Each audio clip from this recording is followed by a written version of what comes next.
हे बघा मैत्रिणींनी, आज आपल्याला गोबी करायची आहे. कोरडी गोबी करायची, त्याला सुकी म्हणतं, कोणी कोरडी म्हणतं. तर हे बघा, त्यासाठी मी साहित्य घेतलेलं आहे. हे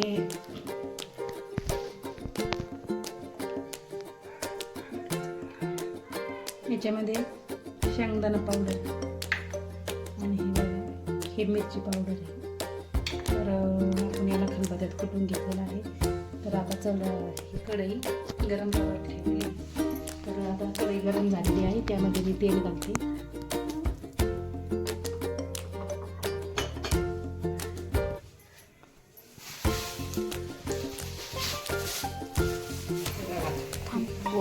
याच्यावर एवढं शिजून उडेल पण मला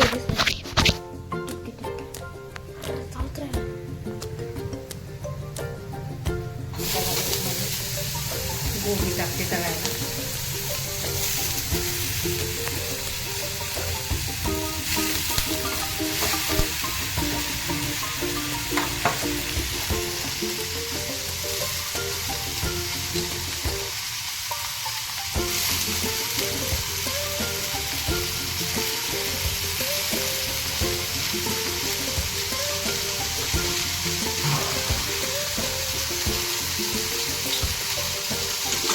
चांगलं पैसे त्याच्या खाली घ्यायचं.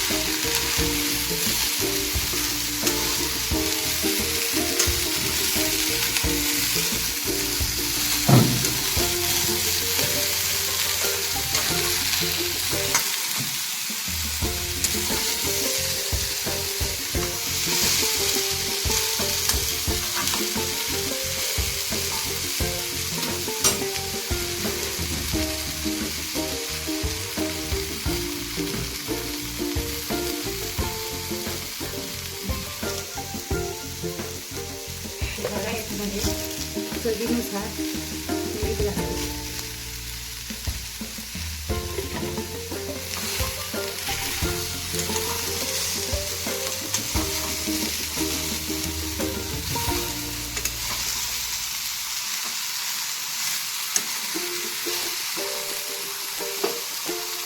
तेवढं तेल टाकते.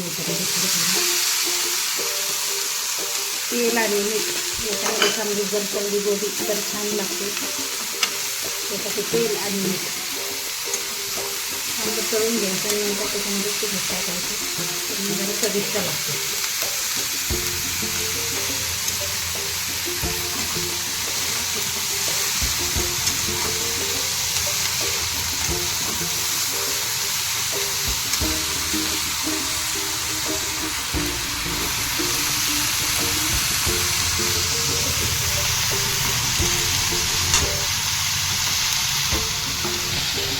हे बघा, गोबीवर 2 ते 3 मिनटं झाकण ठेवते.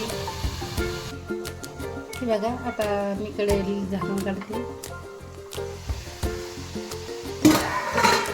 हे बघा, आता आपली गोबी ना झाकण ठेवल्यामुळं अशी नरम झालेली आहे. तर याला एकदा परत चांगला हलवून घेते, मिक्स करून घेते.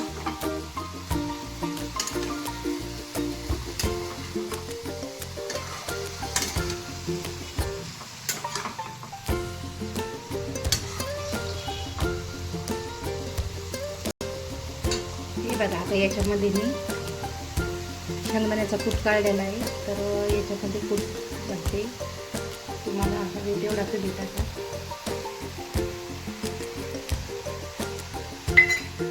याच्यामध्ये हे शेंगदाण्याची भुर्जी, मिरची पावडर काढलेलं आहे मिक्सरमध्ये कुटून सनी. तर याच्यामध्ये तिखट आहे तर जरा थोडं टाकते.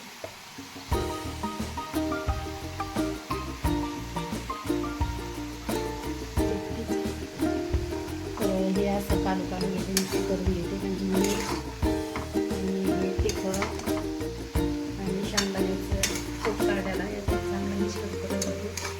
तर हे बघा, तुम्ही पण असंच करा.